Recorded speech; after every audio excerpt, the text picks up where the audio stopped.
आले तरी कीर्ती रूपी ऐसी करणी कर की काहीतरी वेगळं अघटित असं होईल, तुझं नाव तरी इतिहासामध्ये जमा होईल. शरीर तर जाणार आहे, पण आपल्या बापाचं आजोबांचं पंजोबांचं, आजोबापर्यंत नाव माहित आहे, पंजोबापर्यंत काही लोकांना माहित आहे, पण पंजोबाच्या वडिलाचं नाव माहित आपल्याला नाही. पण या त्यागी महात्म्याचं, प्रत्येक क्षेत्राच्या त्यागी महात्म्याच्या शरीराचं जे नाव आहे ते नाम आपल्याला माहित का त्यांनी मूल्य जपलेली. म्हणून सर्व क्षेत्रामधली मूल्य जपणार असं जीवन आपण जगावं. शरीर जाणार आहे, पण शरीर जाण्याला काहीतरी मूल्य असलं पाहिजे. म्हणून आपण आपल्या शरीराला कोणत्या तरी मूल्याचा आधार घेऊन जोपर्यंत शरीर आहे तोपर्यंत चाललं पाहिजे. आणि ते चालत असताना ईश्वराच्या नामाचा उच्चार करत चालला पाहिजे. कारण शरीराने कायिक तप होतं, मानसिक तप होतं, वाचिक, कायिक, वाचिक आणि मानसिक तप. जर तुम्हाला समाधान जीवनामध्ये पाहिजे असेल तर या 3 गोष्टीचं तप आपल्या जीवनामध्ये असलं पाहिजे. कायेनं तप करावं, वाचेनं तप करावं आणि मनानं तप करावं. माऊली ज्ञानोबा तुकोबा यांच्या सर्व सोहळ्यामध्ये एक त्रिविध प्रकारचं तप होतं. म्हणून निरोगी राहतो माणूस, सगळ्यात सुदृढ होऊन येतो जर केलं तर. नाहीतर खूप हादडलं, पुणेकर खूप खाऊ घालतात म्हणून खूपच खात राहिला तर तब्येत बिघडते, कुठलंही पाणी पिले की तब्येत बिघडते. ते सांभाळून या 3 गोष्टींचा अंगीकार केल्यानंतर काही वाचिक आणि मानसिक तप हे प्राप्त करणं गरजेचं आहे. आणि हे त्रिविध तप नामचिंतनाने प्राप्त होतात. कायिक, वाचिक आणि मानसिक नामचिंतनाच्या साह्याने या सर्व क्रिया होतात. म्हणून शरीर जाणार आहे, पण शरीर जाण्याच्या अगोदर जोपर्यंत शरीर आहे तोपर्यंत विठ्ठल नामाचा उच्चार आपण सातत्याने केला पाहिजे. दिन रजनी हाची धंदा गोविंदाचे पोवाडे. म्हणून पडोनी जाईल कलेवर, पडोनी जाईल कलेवर, पडोनी जाईल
कलीवर विठ्ठल उच्चारी पार सर्व साधनाचे सार भव सिंधू तरी पार.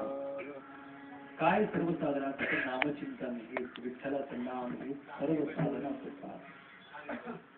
सर्व साधन महात्म्यांनी करून बघितले, अनुभव आले, अंगात तो या जगात येत असे. सर्व साधन त्यांनी केली आणि सर्व सोपीवर मामा सांगितले संधी टाळ सिंधी हाती घेऊन नाथ. हेच वर्म सोपं सांगितलेलं आहे, जे सगळ्यांना करता येतं. ज्ञानी असला तरी त्याला करता येत, योगी असला तरी करता येत. हाती टाळ दिंडी मुखी नाम गाणे, हाती टाळ दिंडी मुखी नाम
गजर होतो बहु मोठ्याने, नाही निवडली थोर लहाने, नकानी जो भीतीच्या घेणेगा.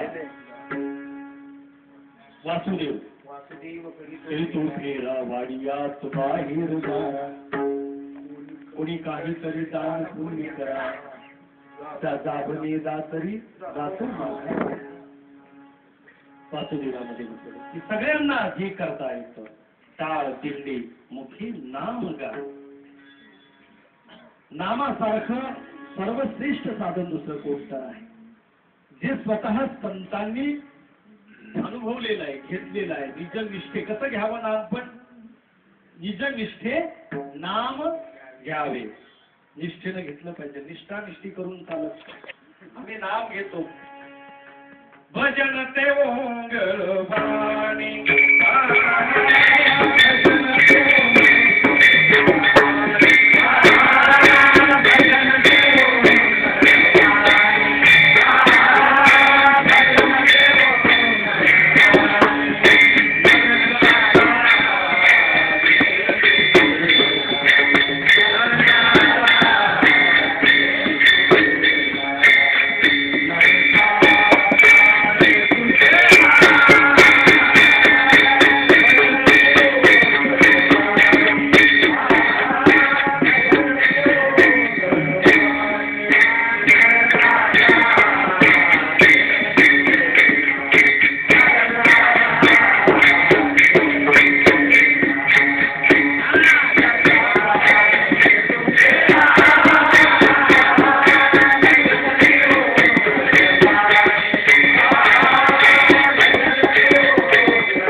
प्रेमाविन भजन नाकाविन मोती, अर्थाविन तोटी. कुंकवा नाही ठाव म्हणी आहे, भावाविन देव कैसा मिळे. अनुताप भाव भजनामध्ये निष्ठा, ही तर निष्ठा ही महत्वाची आहे. आणि ती जर नसेल तर मग काय उपयोग. भजनामध्ये तल्लीन झालं पाहिजे. लोक तल्लीनादी लागली समाधी, मूळ जन नरणारी लोकारे, पंडित ज्ञानी योग महान, एकती सिद्ध साधकारे. नाचत जाऊच्या गावारी कुणाचं नाव घ्यावं? भीमा तेरी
ज्या नगराचा राजा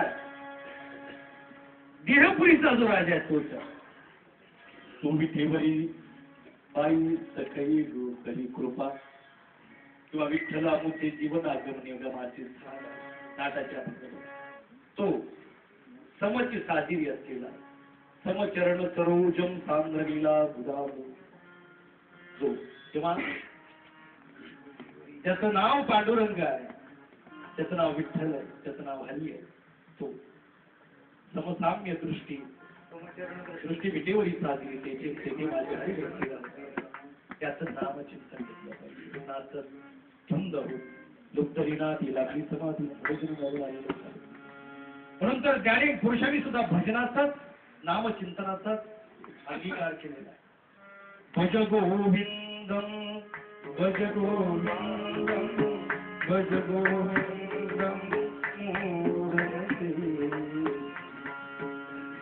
शंकराचार्य दरगात तत्ववेत्ता म्हणतो भज गोविंदम भज गोविंदम भज गोविंदम हे आणि भजनासारखा आनंद जगात कुठल्याच गोष्टीपासून प्राप्त होत नाही. ज्याला चिदानंद म्हणताय, निराकार किंवा विकल्परहित आनंद ज्याला म्हणताय तो भजनापासून मिळतो. आणि याचा छंद कुणामुळे मोक्ष प्राप्त करायचा असेल तर संतांच्या करंगळीला धरलं पाहिजे. आणि मी शेवटची फायनल कृपा संतांनी तर कृपा केलीच पाहिजे. भजन केल्यानंतर संतांची कृपा महत्वाची आहे. आणि संत कृपा झाली इमारत फळा आली. हा आणि त्याच्यानंतर संत कृपा झाली पाहिजे. आणि त्याच्यानंतर देवाच्या कृपेशिवाय मुक्ती देव म्हणून तर देवाने काही कृपा करील नारायण ऐसे तुम्ही सांगा संत जन करा समाधान म्हणून देवाची करुणा भासलेली तू कृपा कर बाबा काही मी उद्धार पावेन अशी तळमळ आणि त्याला कृपा कर म्हटलेलं. म्हणून देवाची कृपा जास्ती पाहिजे. माऊली ज्ञानोबा आहे म्हणतात की बापर कुमार देवी बापर कुमार देवी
दोघांनी अभयकर माझ्या मस्तकावर ठेवला.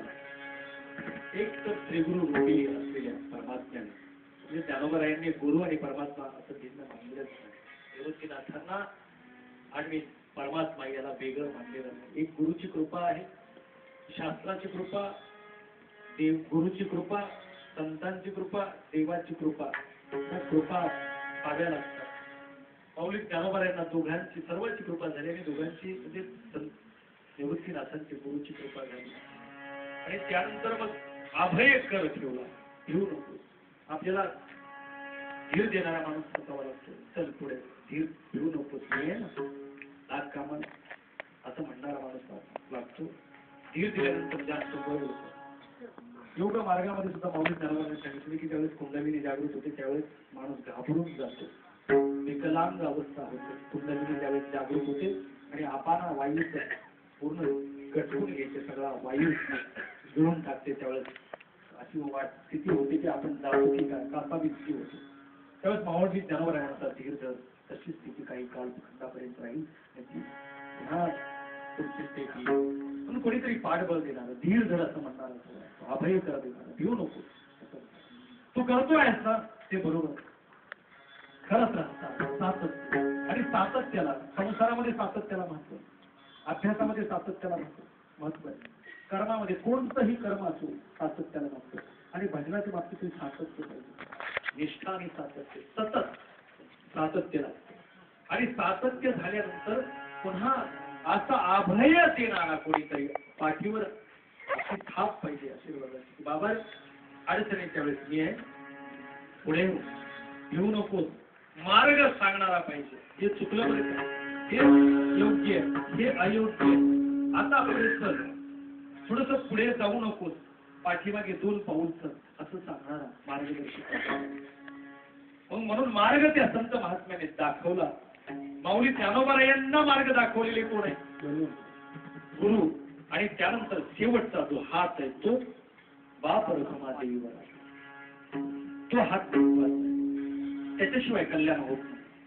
फक्त संतांचा हात मस्तकावर ठेवून पूर्ण कल्याण होत नाही. तर संतांच्या माध्यमातून परमात्म्याचा अभय कर मस्तकावर ठेवला पाहिजे. मस्तकावर म्हणजे डोक्यावर कल्याण करण्यासाठी तुमच्यावर कृपा पाहिजे परमात्म्याची. कसा ठेवला? निर्धारू ठेवला. बाप रखुमादेवीवरू अभय कर मस्तकी ठेवीला हा निर्धार. असा निर्धाराने कृपा केली आणि म्हणून माझं कल्याण झालं. आपल्यावरही अशाच पद्धतीने संत महात्म्याची कृपा व्हावी आणि आपलंही कल्याण व्हावं अशी सावताबाबांच्या चरणी प्रार्थना. ज्ञानेश्वर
ठेवेला आले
परखुमा देवीवर अभय करू मस्तकी देवीला म्हणून जाईल करीवर विठ्ठल उच्चारी पाचता न्यूनते पुरते अधिगते सरते करून घ्यावी तुम्हा विनंती पायाच्या प्रसादे काही बोलिलो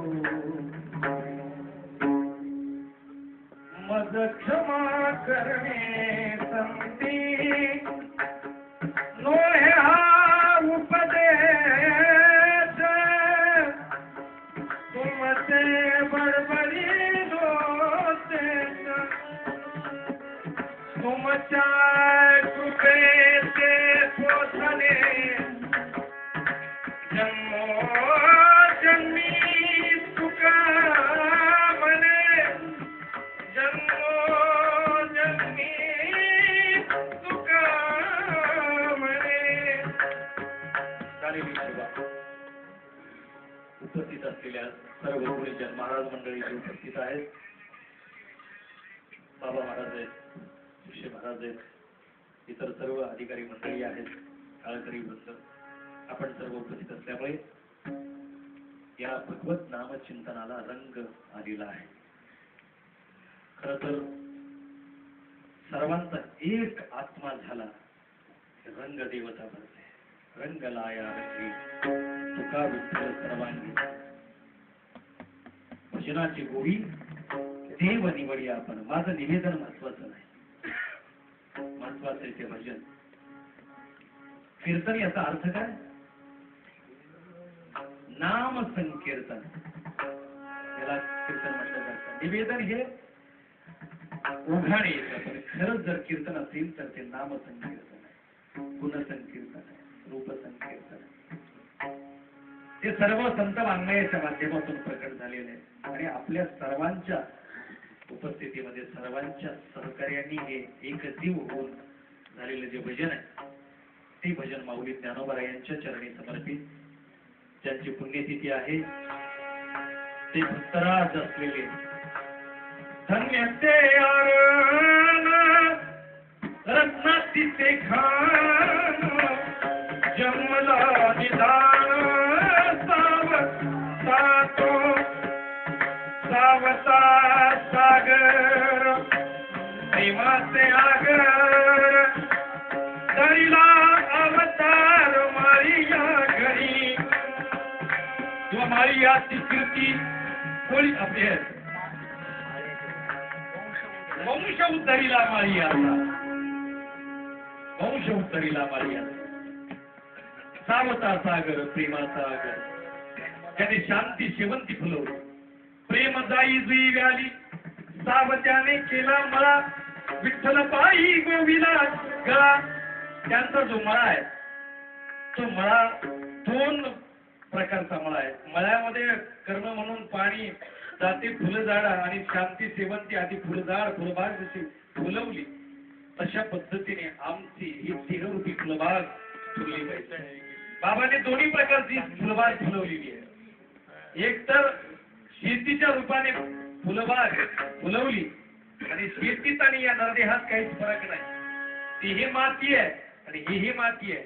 ती माती जशी सुगंधमय होते फुलांच्या रूपाने दरवळते तशी आपली ही माती शरीर रूपी माती मृतिका ही सुद्धा सुगंधित झाली पाहिजे. या जीवनाला सुगंध कधी येईल तर नामचिंतनाने सुगंध येईल. त्यांच्या जीवनाला सुगंध जसा आला तसा आपल्याही सर्वांच्या जीवनाला सुगंध यावा ही झालेली सेवा बाबांच्या चरणी समर्पित करून सेवेला पूर्णविराम देतो.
प्राध्यापक नाथराव घरजाळे सर यांनी आपल्या अमृततुल्य अशा वाणीनं आमचं मन फिरवून घेतलं. भक्ती मार्गाला सर्वांना लावण्याचा या ठिकाणी जो संतांनी केलेला प्रयत्न आहे आणि शरीराचं जे महत्व आहे भगवत प्राप्तीमध्ये ते या ठिकाणी विस्तृत अशा प्रकारचं केलं. सर्व उत्सव समितीच्या वतीनं जमलेल्या सर्व भाविक मंडळींच्या वतीनं आम्ही त्यांचे सदैव ऋणी आहोत की अशीच सेवा त्यांनी आम्हाला द्यावी हीच भगवत चरणी प्रार्थना. आजचा जो जागर आहे तो हरिभक्तपरायण मुक्ताई महिला भजनी मंडळ अंबाजोगाई यांचा होईल. आजच्या सकाळचे अन्नदाते बालाजी माने साळुंकवाडी यांचा सकाळी अन्नदान झालेलं आहे. संध्याकाळचे अन्नदाते आजचे वसंतराव सांगळे मानखेडकर यांनी या ठिकाणी अन्नदान केलेलं आहे. या दोघांनाही महाराजांच्या हाताचे श्रीफळ देण्यात येईल. यानंतर उद्याचे कार्यक्रम उद्या नियमाप्रमाणे पहाटे काकडा, त्यानंतर गाथ्याचं भजन, दुपारी चरित्र वाचन, त्यानंतर हरिपाठ आणि उद्याचे कीर्तनकार हरिभक्तपरायण अंबादास महाराज अंबाजोगाईकर शिक्षक गुरुजी यांचं हरिकीर्तन होईल. उद्याचा जागर आहे वीरशैव महिला भजनी मंडळ. उद्याचे अन्नदाते आहेत सुभाषराव चोपणे. संध्याकाळच्या अन्नदाते आहेत आनंद दहीफळे. या सर्वांनी या ठिकाणी योगदान दिलेलं आहे. यानंतर चहा झालेला आहे. सर्वांनी चहा घ्यावा.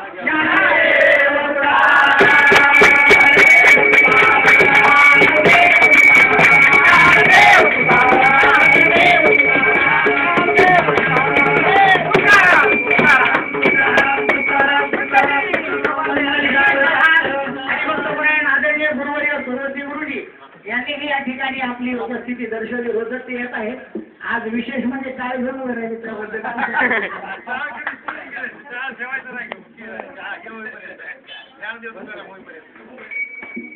सर्वांनी